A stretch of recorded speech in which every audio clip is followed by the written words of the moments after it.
Keajaiban di Danube, sebuah cerita tentang keberanian Malaysia di jantung Eropah. Pada tahun 1993, wujud sebuah negara di Eropah yang terdampar dalam kancah kemelut. Kadar pengangguran mencecah 20%. Di lorong-lorong yang dipenuhi kilang yang runtuh, yang tinggal hanyalah jiwa-jiwa yang kehilangan mata pencarian. Financial Times memberikan penilaian yang dingin dan tajam. Sebuah negara yang tidak lama lagi akan terhapus dari peta dunia. Jerman telah berpaling, Perancis tidak memandang langsung, dan semua negara maju di seluruh dunia sepakat. Negara ini sudah tamat riwayatnya. Namun, pada detik genting itulah, satu panggilan telepon telah tiba, kami akan melabur. Seluruh Eropah tersentak. Malaysia, negara itu akan menyelamatkan Eropah. Pada ketika itu, Malaysia masih dianggap sebagai negara yang hanya mampu menghasilkan barangan elektronik kos rendah, sering dipandang rendah sebagai negara yang cuma mampu meniru teknologi Eropah, ia diabaikan. Tetapi, 25 tahun kemudian, seluruh dunia terperanjat. Negara Eropah itu telah menjadi nomor satu di dunia. Ia adalah keajaiban yang dilahirkan oleh Malaysia. Apakah rahasianya? Kisah luar biasa tentang pembalikan nasib ini bermula sekarang. Namun sebelum itu, sila tekan butang langgan subscribe dan suka, like yang hanya mengambil masa sedetik. Beritahu kami di ruangan komen di mana Anda sedang menonton video ini. Perhatian kecil Anda adalah kekuatan besar buat kami. Baiklah, mari kita mulakan segera. Saya, Richard Blake, pernah membuat liputan mengenai negara termiskin di Eropa pada tahun 1993, kadar pengangguran 20%. Jalan-jalan kilang hanya dipenuhi pekerja yang menganggur. Financial Times telah menilai negara itu dengan teruk, sebuah negara yang hampir hilang dari peta. Namun, 10 tahun kemudian, negara itu menjadi nomor satu di dunia. Apa yang telah berlaku? Saya telah bekerja selama 20 tahun sebagai penganalisis kanan di Institut Ekonomi Industri Eropa. Saya memegang ijazah kedoktoran dalam bidang ekonomi dari Oxford dan telah mengambil bahagian dalam lebih 20 proyek bon hutang. Moto hidup saya mudah, harapan tanpa asas adalah racun. Pada Januari 1993, saya tiba di Bratislava, ibu kota Slovakia, sejurus selepas pemisahan Cekoslovakia. Sejak dari lapangan terbang, saya dapat merasakannya. Terminal lama, lampu yang malap, kaunter pertukaran uang yang lengang. Udara pun terasa berat. Saya pergi ke lokasi. Ia adalah sebuah kilang alat ganti kereta yang berprestij pada masa dahulu. Sebaik sahaja saya membuka pintu, bau besi berkarat menusuk hidung. Mesin penekan gergasi tidak bergerak, karat merah melekat pada setiap jentera. Lantai dipenuhi kotoran minyak dan debu. Di meja kantin, akhbar 3 tahun lalu masih terlipat. Ia adalah tempat di mana masa telah terhenti. Seorang warga emas bernama Joseph mendekati saya. Dia berkata dia telah bekerja di kilang itu selama 30 tahun, serbuk karat gugur dari hujung jarinya. Syarikat Jerman menolak kami. Syarikat Jepun pun menggelengkan kepala. Kami telah ditinggalkan, katanya. Saya mencatat dalam buku nota saya, potensi pemulihan, sifar. Saya kembali ke Bratislava dan bertemu dengan pegawai ekonomi tempatan. Kami tawarkan kepada Jerman, Perancis, bahkan Jepun. Kami tawarkan tanah secara percuma, tetapi semua menolak, katanya, dengan nada yang penuh keputusasaan. Malam itu, saya menyiapkan laporan saya. Kesimpulan adalah jelas. Slovakia tidak boleh dipulihkan secara industri. Sebuah negara yang tidak boleh dilabur. Penilaian Financial Times tidak keterlaluan. Sebulan kemudian, laporan aneh tiba. Sebuah syarikat Malaysia sedang mempertimbangkan pelaburan di Slovakia. Saya tertawa. Malaysia? Pada masa itu, Malaysia dalam pikiran saya hanyalah negara pembuat barangan yang lebih murah, peniru teknologi Eropa. Negara sedemikian akan menyelamatkan orang Eropa? Ia tidak masuk akal. Namun, laporan itu berterusan. Delegasi tinjauan Malaysia melawat, memulakan rundingan dengan kerajaan tempatan. Saya mula tertanya-tanya, apa yang mereka nampak. Pada bulan Mac, saya kembali ke Slovakia. Di sebuah bilik mesyuarat lama di Bratislava, saya bertemu delegasi Malaysia buat kali pertama. 6 lelaki Melayu memakai sut hitam, kelihatan pertengahan 40 komaan, pandangan mereka tajam.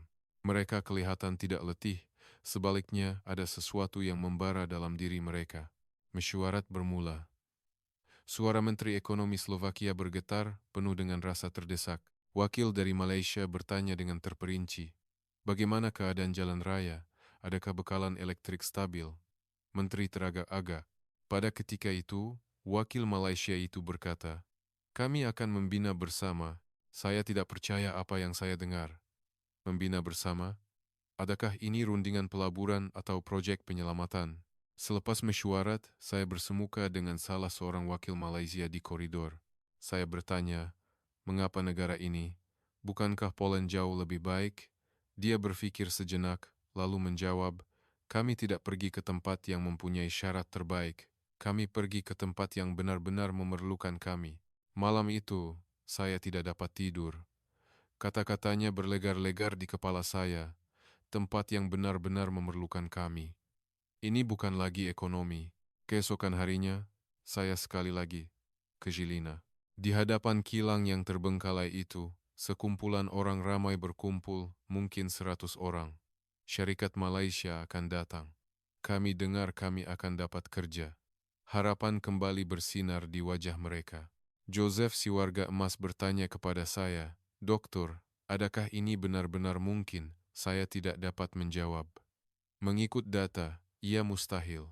Namun, secara aneh, kata-kata lain yang keluar dari mulut saya tidak tahu.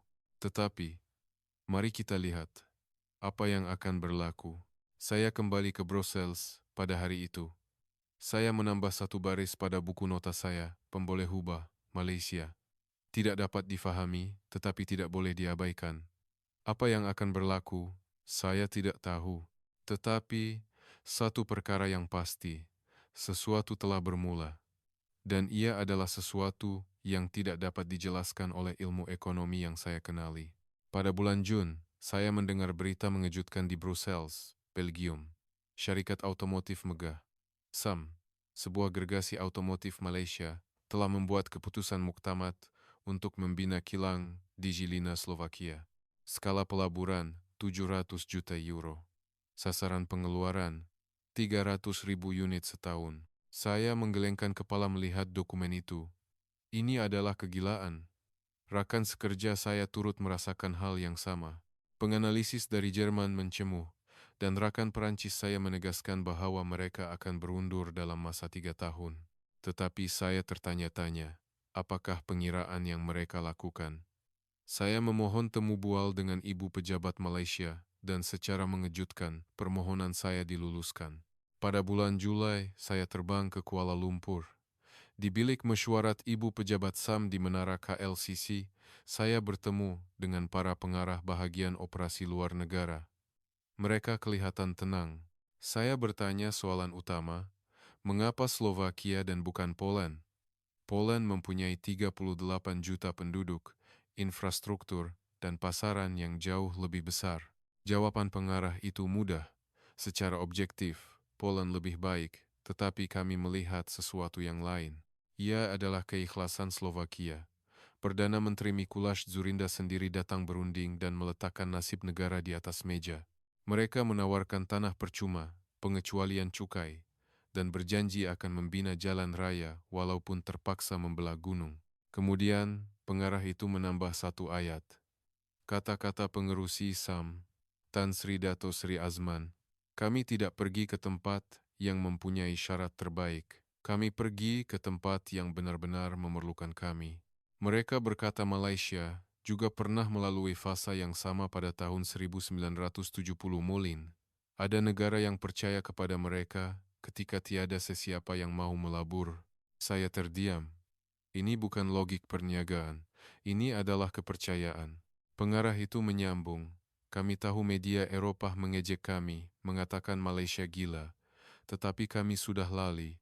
Semasa kami membina Lebuh Raya Utara Selatan, plus, atau semasa kami memulakan proyek kereta nasional, dunia juga berkata kami gila.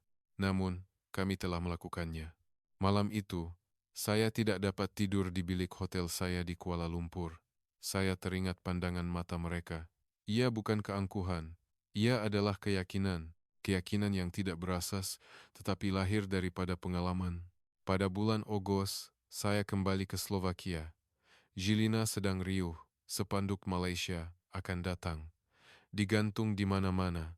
Dan bandar itu mulai hidup semula. Saya melawat tapak kilang. Ia hanyalah padang rumput di pinggir sebuah kampung kecil bernama Jilina, dengan jalan desa yang bengkang-bengkok di bawah banjaran gunung. Gunung Ganang kelihatan di kejauhan. Saya menggelengkan kepala. Di sini mereka akan menghasilkan 300.000 unit setahun? Seorang pegawai majelis perbandaran tempatan menjelaskan, pihak Malaysia meminta banyak, jalan 4 lorong, peningkatan bekalan elektrik, kemudahan bekalan air bersih. Kerajaan Slovakia berjanji akan menyediakannya semua dalam masa setahun. Kami mesti melakukannya. Ini adalah peluang terakhir kami, katanya. Pada bulan September, Majelis Pecah Tanah diadakan. Saya dijemput, Perdana Menteri Slovakia, Menteri Ekonomi, Duta Malaysia, dan para pengarah SAM duduk di kerusi. Saya nampak Joseph si warga emas, berpakaian sut. Pengerusi SAM, Tan Sri Dato Seri Azman, mengambil penyodok. Pada saat itu, tepukan gemuruh meletus. Ia adalah penduduk kampung. Beratus-ratus orang berkumpul, bersorak-sorai. Seorang wanita menangis. Saya mencatat dalam buku nota saya sambil melihat pemandangan itu. Ini bukan sekadar pembinaan kilang. Kebangkitan sebuah negara sedang bermula. Selepas majelis, saya bertemu dengan pengurus tapak Malaysia. Seorang jurutera berusia awal 40-an. Saya bertanya, mampukah Anda menyiapkannya dalam setahun? Mengikut piawaian Eropa, 3 tahun pun tidak cukup. Dia menjawab dengan yakin, kami akan lakukannya dalam setahun, kerana kami kata, kami akan lakukannya. Saya membantah, adakah ia mustahil secara fizikal? Dia ketawa dan berkata, perkataan mustahil tiada dalam kamus kami. Saya kembali ke Brussels hari itu. Saya memberitahu rakan sekerja saya, mereka serius.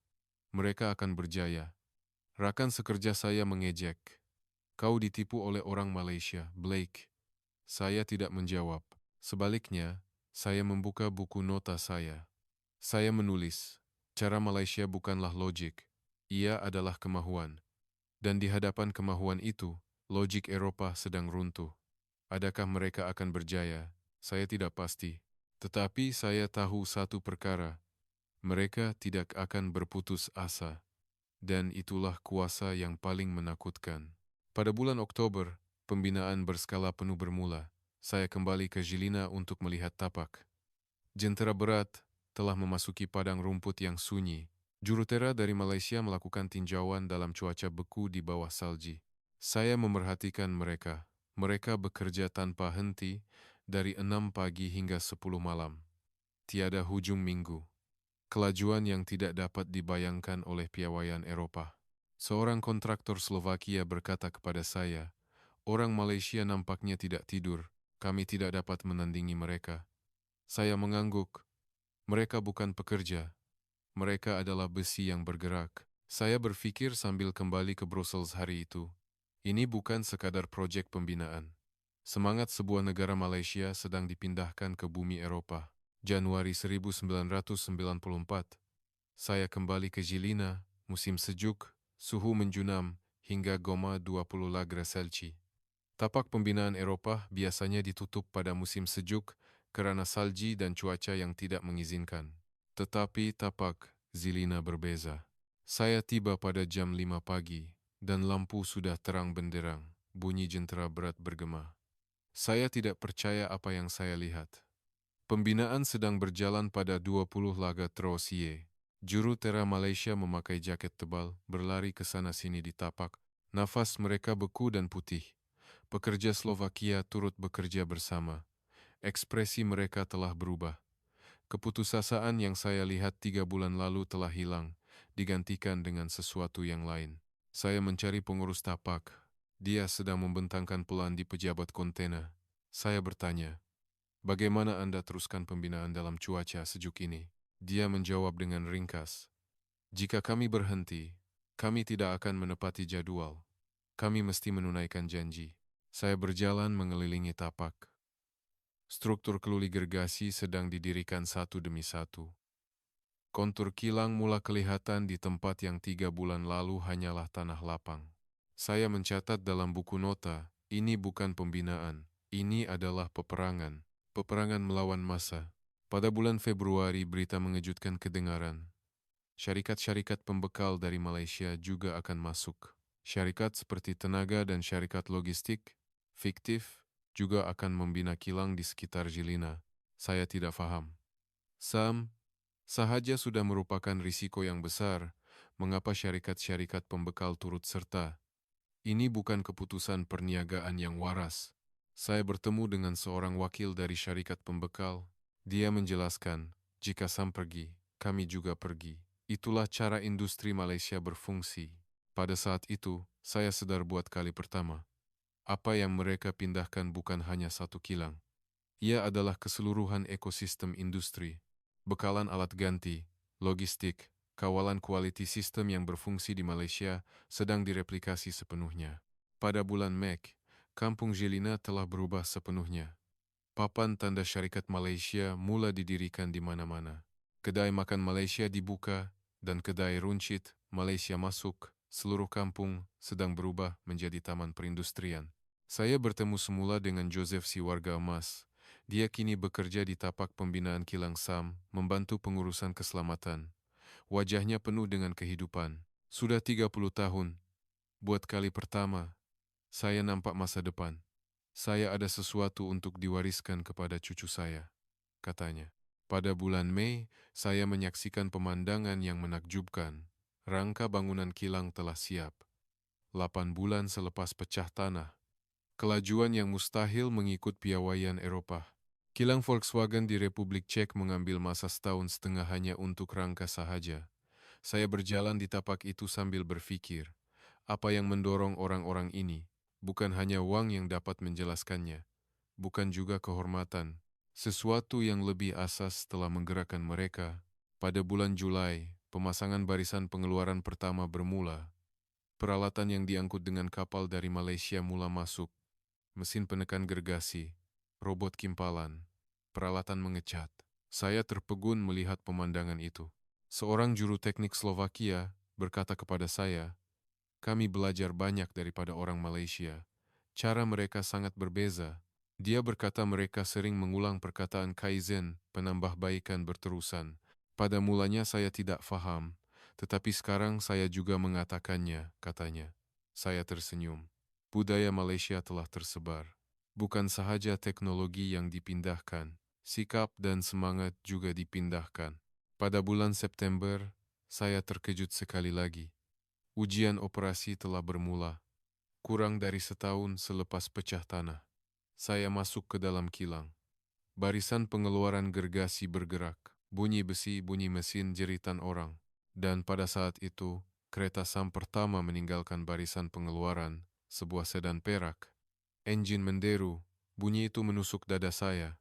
Ini bukan sekadar bunyi enjin, ia adalah bunyi jantung sebuah negara yang mula berdenyut kembali. Pekerja Slovakia bertepuk tangan. Beberapa orang menangis. Jurutera Malaysia turut berpelukan. Saya mencatat dalam buku nota sambil melihat pemandangan itu. Keajaiban bermula bukan dengan bunyi letupan, tetapi dengan bunyi enjin. Malam itu saya tidak kembali ke Brussels. Saya menginap di Jilina. Dari tingkap hotel, saya nampak lampu kilang. Ia beroperasi 24 jam sehari. Buat kali pertama, saya mengakui, saya silap. Malaysia sedang menjadikan yang mustahil menjadi mungkin. Awal 995. Saya mendengar berita yang tidak dijangka. Masalah kualiti telah berlaku di kilang Sam Slovakia. Kadar kecacatan kendaraan yang dihasilkan awal melebihi 30%. Saya mengangguk. Akhirnya, harga yang perlu dibayar kerana mengutamakan kelajuan. Media Eropah riuh rendah. Financial Times melaporkan, head prosedur, tangkap muat gaya Malaysia. Der Spiegel dari Jerman lebih terus terang. Kemarahan Sam ke Eropah akan berakhir dengan kegagalan. Rakan sekerja di pejabat Brussels berkata kepada saya, lihat, akhirnya akan jadi begini juga. Saya tidak membantah. Data menyokong mereka. Tetapi saya tertanya-tanya. Bagaimana orang Malaysia akan bertindak balas? Pada bulan Mac, saya kembali ke Jilina. Suasana kilang berat. Kebimbangan merebak di kalangan pekerja Slovakia. Beberapa juru teknik tempatan berhenti kerja. Alasannya, kaedah kerja Malaysia terlalu pantas. Tidak sesuai dengan budaya kami, kata mereka. Tanda-tanda konflik antara pekerja dan pengurusan mula kelihatan. Saya berjalan di dalam kilang. Barisan pengeluaran terhenti. Jurutera Malaysia sedang memeriksa kendaraan yang cacat satu persatu. Wajah mereka muram, tetapi pandangan mata mereka berbeza. Mereka tidak berputus asa. Pada bulan April, pasukan kecemasan dari Ibu Pejabat Malaysia tiba, 20 pakar kawalan kualiti. Saya memerhatikan mereka. Mereka mula bekerja pada malam hari mereka tiba. Pukul 2 pagi. Saya kebetulan melalui kilang dan melihat lampu menyala. Saya masuk. Jurutera Malaysia sedang membongkar barisan pengeluaran. Mereka memeriksa, mengukur, dan merekodkan setiap satu. Mereka tidak tidur. Saya bertanya kepada seorang jurutera, "Mengapa Anda melakukan semua ini?" Dia menjawab ringkas, "Kami mesti menunaikan janji, kerana orang Slovakia percaya kepada kami." Bermula Mei, perubahan berlaku. Kadar kecacatan mula menurun, dari 30% ke 20%, kemudian 10%. Menjelang Jun, ia turun ke 5%. Pada bulan Julai, kadar kecacatan mencatat 3%. Lebih rendah daripada purata Eropa. Saya terkejut. Bagaimana mereka melakukannya? Saya bertemu dengan ketua pasukan kawalan kualiti. Dia menjelaskan, kami bukan sekadar membetulkan masalah, kami mengubah sistem. Dia berkata mereka menghantar pekerja Slovakia ke Malaysia untuk latihan semula. Dan dia menambah satu perkara lagi, pengurus Malaysia bekerja secara langsung di tapak. Mereka tidak duduk di meja dan memberi arahan, tetapi berkongsi peluh bersama. Itu yang menggerakkan hati pekerja Slovakia. Saya mendengar kata-kata itu dan berpikir, ini bukan isu teknologi. Ini adalah isu kepercayaan. Pada bulan Agustus saya menyaksikan pemandangan yang menakjubkan. Juru teknik Slovakia yang telah berhenti kerja kembali semula. Seorang juru teknik berkata, kami sedar orang Malaysia serius. Mereka tidak pernah berputus asa terhadap kami. Barisan pengeluaran telah distandarkan. Kilang itu kembali beroperasi 24 jam sehari. Saya melawat kilang pada lewat malam. Ia berdenyut seperti jantung gergasi, bunyi besi, bunyi mesin, jeritan orang. Saya mencatat dalam buku nota hari itu. Orang Malaysia bukan menyelesaikan yang mustahil. Mereka menafikan yang mustahil. Bagi mereka, krisis bukanlah pengakhiran, tetapi permulaan. Pada bulan September, nada media Eropah mula berubah. Financial Times melaporkan pemulihan saham Slovakia. Media Jerman mula memberi perhatian kepada kawalan kualiti gaya Malaysia. Saya kembali ke Brussels. Rakan sekerja bertanya, bagaimana mereka pulih begitu cepat? Saya menjawab, mereka bukan membetulkan masalah, mereka mengubah budaya. Itulah cara Malaysia. Pada saat itu, saya mula meragui keangkuhan saya sendiri. Logik barat yang saya yakini seumur hidup saya sedang goyah. Malaysia sedang menulis semula buku teks saya, dan ternyata mereka betul. Jun 1996. Saya menerima jemputan istimewa. Majelis Penghantaran Rasmi Kilang SAM Slovakia. 3 tahun selepas pecah tanah. Kelajuan yang mustahil bagi piawaian Eropa. Saya ke Jilina. Sejak dari lapangan terbang, perubahan dapat dirasakan. Bandar yang 3 tahun lalu lama dan suram kini hidup. Bangunan baru didirikan di jalan raya. Kedai-kedai dibuka. Apabila saya tiba di tapak majelis, saya terkejut. Bangunan kilang gergasi bersinar di bawah sinaran matahari. Ratusan kereta siap sedia berbaris di tempat letak kereta. Perak, biru semuanya dibuat di Slovakia. Beribu-ribu orang berkumpul di tempat majelis. Perdana Menteri Slovakia, Menteri Ekonomi, Wakil Kesatuan Eropa, dan penduduk Jilina. Saya nampak Joseph si warga emas, berpakaian sut kemas, berdiri bersama keluarganya. Pengerusi SAM, Tan Sri Dato Sri Azman, naik ke podium. Dia berkata ringkas, Slovakia percaya kepada kami. Kami berbesar hati kerana dapat membalas kepercayaan itu. Apabila penterjemahan selesai, tepukan gemuruh meletus. Tepukan yang bagai ribut, dan saat itu tiba. Kendaraan siap pertama meninggalkan barisan pengeluaran dan masuk ke tempat majelis. Bunyi enjin bergema. Saya mendengar bunyi itu dan teringat 3 tahun yang lalu. Padang rumput yang sunyi, kilang berkarat, orang yang putus asa. Pekerja Slovakia berdiri. Tepukan mengalir, beberapa orang menangis. Seorang wanita di sebelah saya berkata, "Anak saya bekerja di kilang itu. 3 tahun lalu, ini tidak pernah terlintas di pikiran saya." Saya mencatat dalam buku nota sambil melihat pemandangan itu. Ini bukan sekadar kilang. Ini adalah pembinaan semula sebuah bandar. Kebangkitan sebuah negara. Selepas majelis, saya menyertai lawatan kilang. Saya terkejut berjalan di sepanjang barisan pengeluaran. Semuanya berfungsi dengan sempurna. Menekan, mengimpal, mengecat, memasang berjalan tanpa sedikit pun ralat. Seorang juru teknik muda Slovakia menjelaskan kepada saya, kami belajar daripada mentor Malaysia. Pada mulanya sukar untuk mengikutinya, tetapi sekarang kami juga boleh melakukannya. Wajahnya penuh bangga. Saya bertanya, apa yang paling banyak Anda pelajari daripada orang Malaysia? Dia berpikir sejenak, lalu menjawab, semangat Kaizen. Kepercayaan bahwa tiada yang mustahil. Saya tersenyum. Budaya Malaysia telah berakar umbi sepenuhnya. Bukan sahaja teknologi yang dipindahkan. Semangat, sikap, nilai juga dipindahkan. Bulan Julai, data mengejutkan dikeluarkan. Kadar pengangguran Jilina telah menurun kepada 5%. 3 tahun lalu, ia adalah 20%. Semua kerana kilang SAM. 3.000 pekerjaan langsung, dan lebih 10.000 jika termasuk syarikat pembekal. Ekonomi tempatan dihidupkan semula. Kedai-kedai didirikan, restoran dibuka, sekolah dibina, hospital diperluas. Kampung Jilina bukan lagi kawasan desa yang miskin. Ia sedang berubah menjadi bandar perindustrian. Bulan Ogos, saya bertemu semula dengan Joseph si warga emas. Dia kini pengurus keselamatan di Kilang SAM. Kami duduk di sebuah kafe berhampiran kilang kafe yang tidak wujud 3 tahun lalu. Joseph berkata, Malaysia menyelamatkan kami. Ketika Eropah meninggalkan kami, Malaysia menghulurkan tangan. Suaranya bergetar.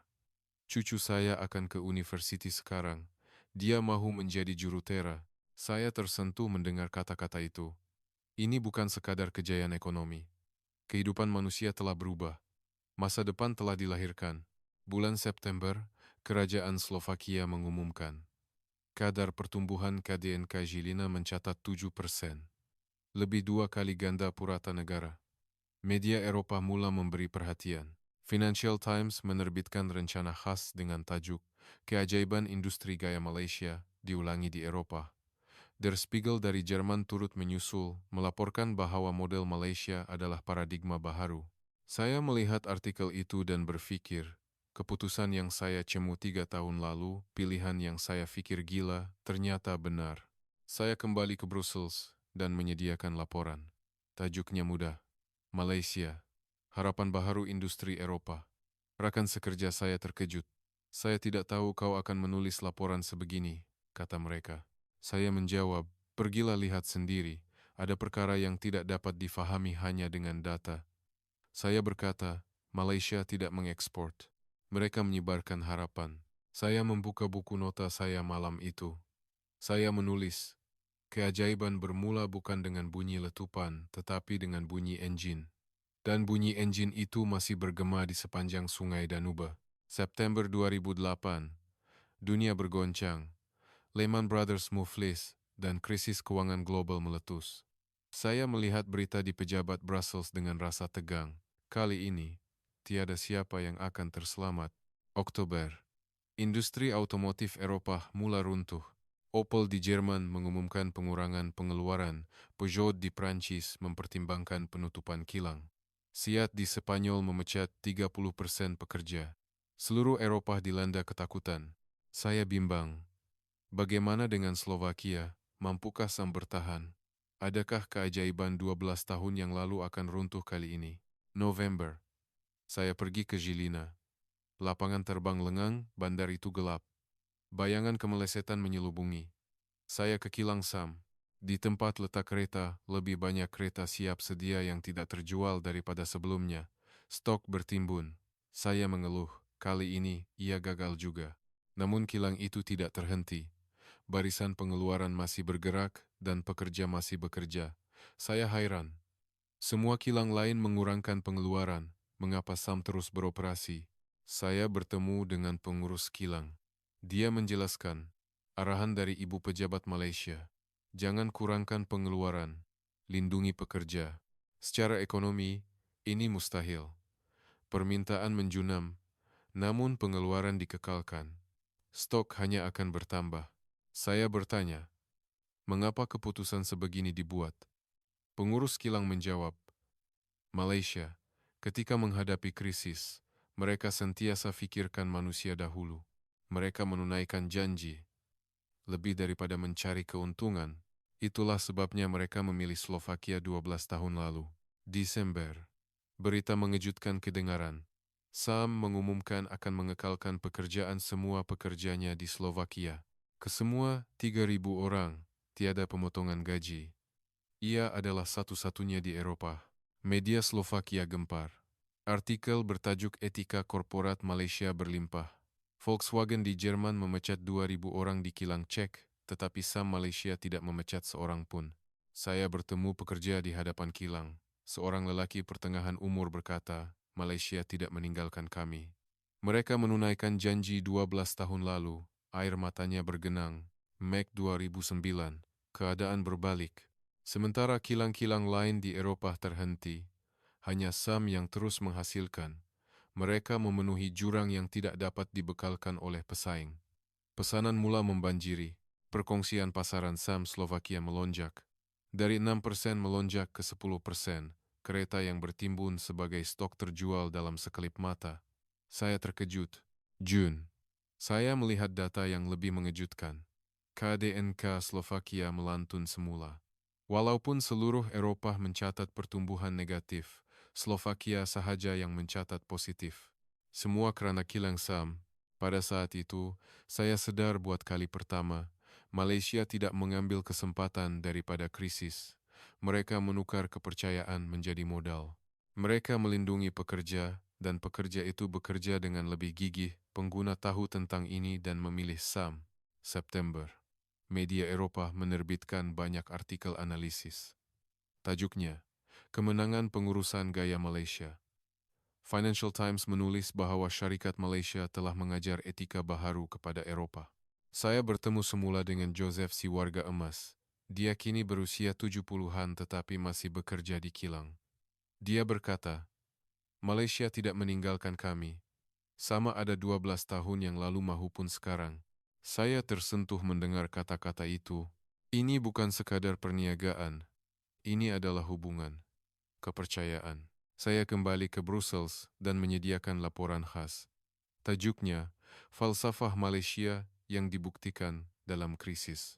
Rakan sekerja saya membacanya dan berkata, kita perlu belajar daripada Malaysia sekarang.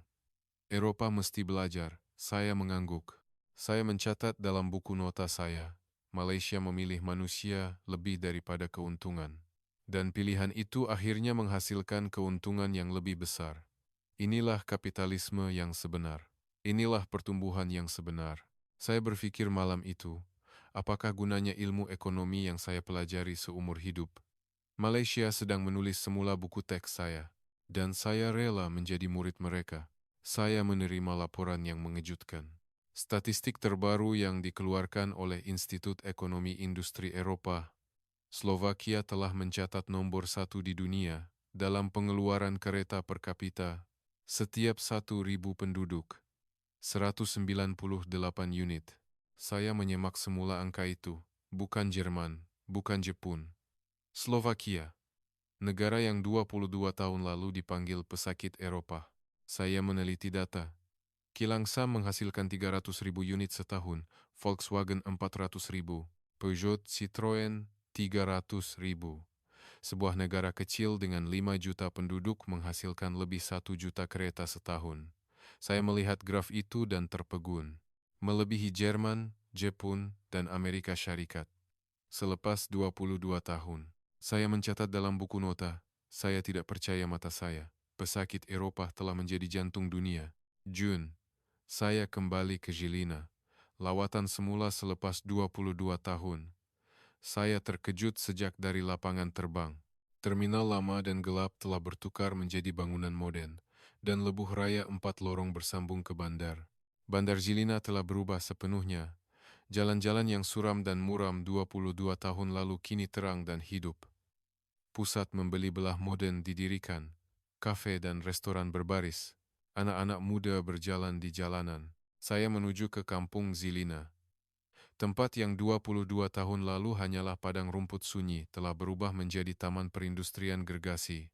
Berpuluh-puluh bangunan syarikat pembekal berbaris mengelilingi kilang SAM. Saiz kilang itu juga luar biasa besar.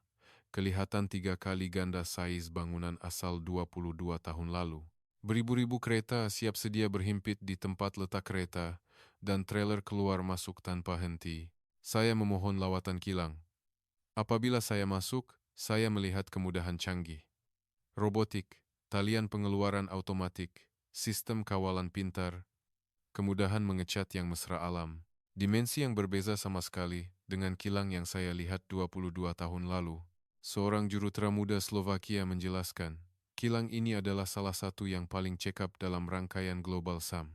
Ibu pejabat Malaysia juga datang untuk membuat penanda aras. Saya terkejut. Negara yang datang untuk belajar kini menjadi negara yang mengajar. Jurutera itu menjawab dengan bangga, kami belajar daripada Malaysia, dan sekarang kami juga boleh melakukannya. Saya melawat Universiti Teknikal di bandar itu, sebuah sekolah yang tidak wujud 22 tahun lalu. Pelajar kejuruteraan otomotif sedang membongkar enjin di bilik latihan. Profesor itu berkata, kebanyakan graduan kami pergi ke SAM atau syarikat pembekal. Kadar pekerjaan adalah 95%. Saya bertanya kepada seorang pelajar, mengapa Anda memilih kejuruteraan otomotif? Dia ketawa dan menjawab, atuk saya bekerja di SAM, ayah saya juga bekerja di SAM. Sudah tentu saya juga akan ke SAM. Saya mendengar kata-kata itu dan sedar. Ini bukan sekadar kilang. Ia telah menjadi tradisi yang diwarisi turun-temurun. Kehidupan sebuah keluarga telah menjadi identiti sebuah bandar. Saya mencari Joseph si warga emas, tetapi dia telah meninggal dunia. Sebaliknya, saya bertemu dengan anak lelakinya. Anak lelakinya adalah ketua pasukan pengeluaran di kilang SAM. Cucu Joseph adalah pelajar tahun ketiga di Universiti Teknikal. Anak lelakinya berkata, ayah saya selalu berkata sebelum meninggal dunia, Malaysia menyelamatkan kami. Jangan pernah lupakan itu, hati saya tersentuh. Setelah 22 tahun, rasa terima kasih itu kekal sama. Ia diwariskan turun-temurun. Saya naik ke bumbung kilang. Di kejauhan, saya nampak sungai Vah, taman perindustrian membentang tanpa had di seberang sungai. Pemandangan yang sama sekali berbeza daripada yang saya lihat 22 tahun lalu. Saya membuka buku nota saya dan menulis. Saya menyaksikan dengan mata sendiri bagaimana semangat pemulihan pasca perang Malaysia direplikasi sebagai keajaiban di Danube. Malaysia bukan membina kilang, mereka membina kebanggaan sebuah negara. Saya kembali ke Brussels dan menyediakan laporan khas. Tajuknya, Keajaiban Slovakia, Malaysia terukir di jantungnya. Ia diedarkan kepada kerajaan-kerajaan Eropah, dan media memberi perhatian. Pihak ekonomi Jerman menghubungi saya. Kami mahu mengkaji model Malaysia. Kami mahukan nasihat Anda. Perancis juga sama. Eropah kini mula belajar daripada Malaysia. Saya berpikir malam itu. Eropah yang 22 tahun lalu mengabaikan Malaysia, kini memandang Malaysia sebagai guru. Saya dijemput ke Forum Industri Antarabangsa. Lokasi, Geneva. Tema, Paradigma Baharu Kerjasama Industri Global. Saya dipilih sebagai penceramah utama. Sebelum naik ke podium, saya menyemak semula data. Data yang menakjubkan. Keajaiban yang dicipta oleh Malaysia di Slovakia kini tersebar ke seluruh dunia. Thailand. Syarikat Sony dan SAM Malaysia telah membina taman perindustrian gergasi di utara Thailand. Ia kini menyumbang 25% daripada keseluruhan ekspor Thailand. Satu syarikat menyokong ekonomi sebuah negara.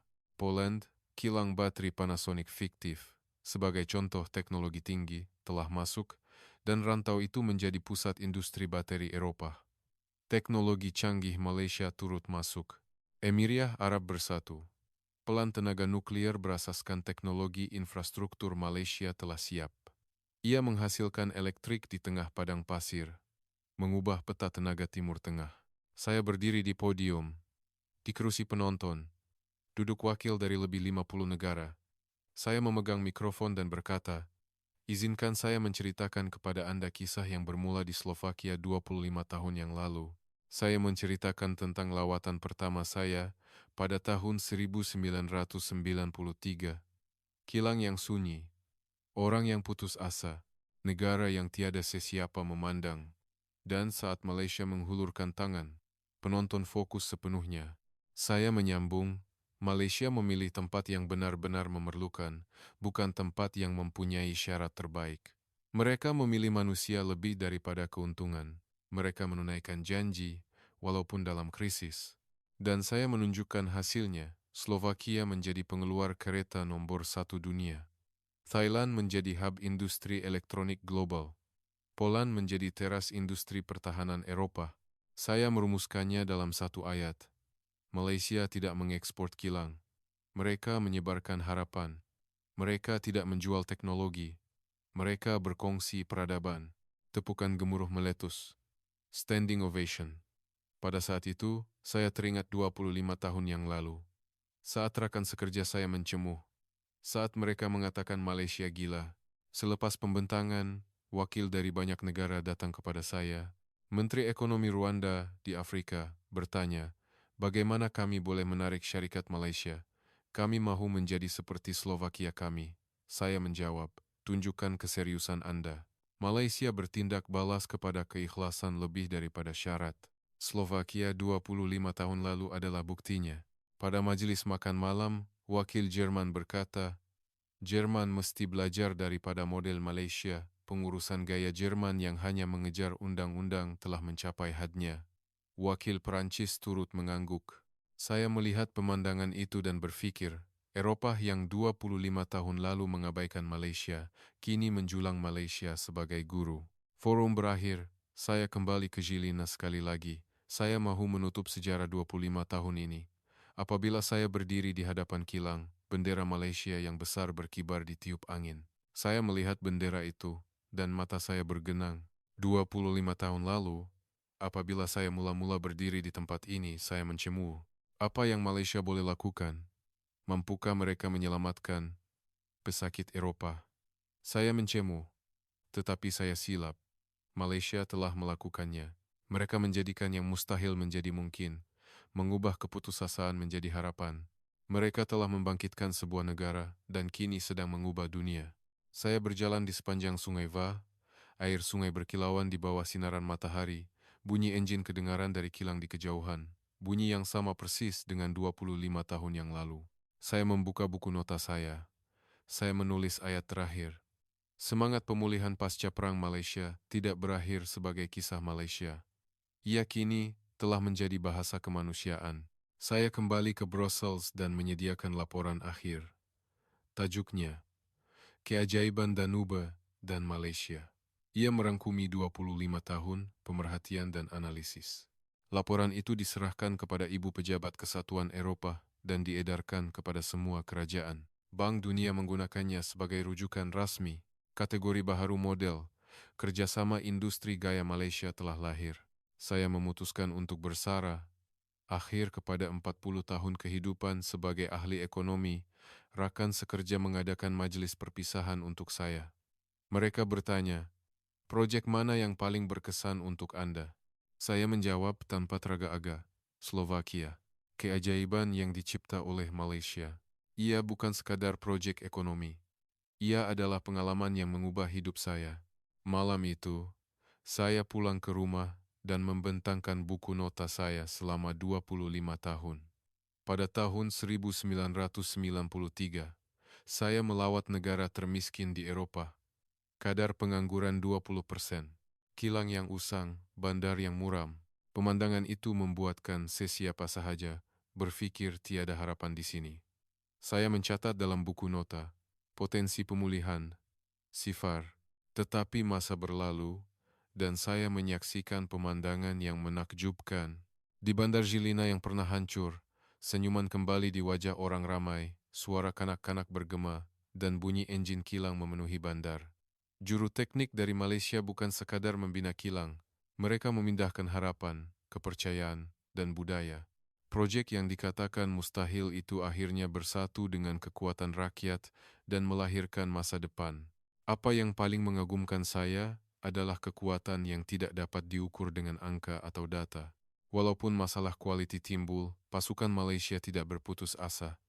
Mereka berkongsi peluh di tapak, percaya kepada rakyat, memindahkan budaya, dan menunaikan janji. Ia bukan sekadar rasionaliti ekonomi. Ia adalah kekuatan hati dan rasa tanggung jawab terhadap manusia. Melihat itu, saya sadar, keajaiban sejati tidak dilahirkan daripada teknologi atau modal. Ia lahir daripada kepercayaan antara manusia. Dan mengenang kembali kata-kata Joseph si warga emas yang saya temui di kilang yang musnah itu kembali menghantui saya. Kami fikir kami telah ditinggalkan, tetapi Malaysia percaya kepada kami. Kata-kata itu adalah permulaan kisah yang mengembalikan api harapan dari jurang keputusasaan, memilih untuk bertindak dan mempercayai manusia walaupun dalam keputusasaan itulah langkah pertama yang mengubah masa depan. Hari ini, Slovakia berada di kedudukan teratas dunia dalam pengeluaran kereta dan ekonomi serantaunya telah dihidupkan semula. Tetapi yang lebih penting, hati orang-orang yang tinggal di sana telah mula bergerak semula. Harapan tidak tersimpan dalam angka, tetapi tersimpan jauh di dalam hati rakyat. Dengan kepercayaan, keputusasaan berubah menjadi harapan. Kita boleh belajar daripada kisah ini. Apabila menghadapi kesukaran, beranikan diri untuk memilih kepercayaan dan tanggung jawab. Jangan terganggu oleh data atau logik konvensional. Kekuatan besar yang mengubah dunia lahir daripada menghulurkan tangan yang kecil dan mempercayai seseorang adalah permulaan untuk mempercayai diri sendiri. Panggilan telepon pada tahun 93 itu dan keputusan Malaysia itu bukan sekadar pelaburan. Ia adalah amanah meletakkan masa depan di tangan sebuah negara. Bunyi enjin itu adalah bunyi harapan. Ia bergema di bandar, bergema di hati rakyat, dan melangkaui masa. Ia masih bertanya kepada kita hari ini. Adakah Anda mempunyai kuasa untuk percaya? Kuasa untuk menjadikan yang mustahil menjadi mungkin ada di dalam hati setiap orang. Malah kesukaran yang kita hadapi sekarang boleh diubah menjadi masa depan melalui tindakan dan kepercayaan. Oleh itu, hari ini juga pilih harapan yang kecil, percaya kepada seseorang, dan hulurkan tangan. Langkah pertama itu akan membawa kepada keajaiban esok.